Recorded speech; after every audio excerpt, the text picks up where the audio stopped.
does it.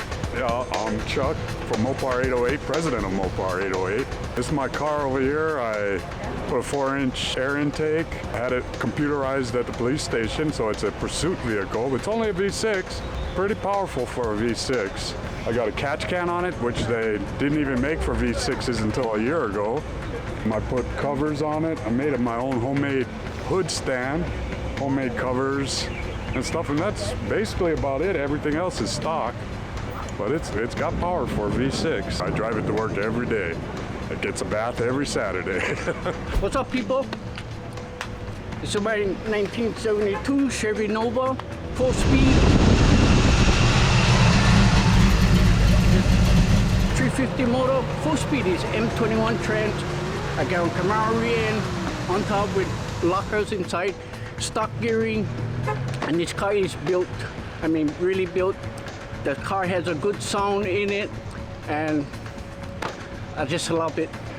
Serious, this car is awesome, and it brings back a lot of generations from baby time to grown adult, and pretty much everybody likes this car.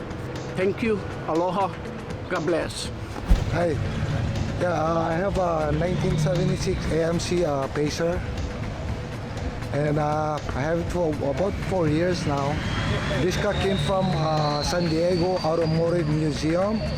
I made a copy of the ownership paper. It was in the museum from 2003 to 2017, I believe.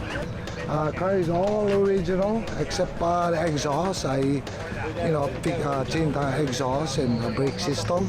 I love this car because I couldn't find one here in Hawaii. So I was lucky to find this car. I had one when I was young. I was laughing at it. I didn't like it, much because the car looked funny, but now ugly, but hard to get. Oh, fun fact, by the way, did you guys know that this car, this door is longer than the other, longer, probably about 4 inches longer than the driver's side. I was told that the reason for this is for the passenger to go in the back. It's easier for them to go in, being that the door is longer. That's why I like this car.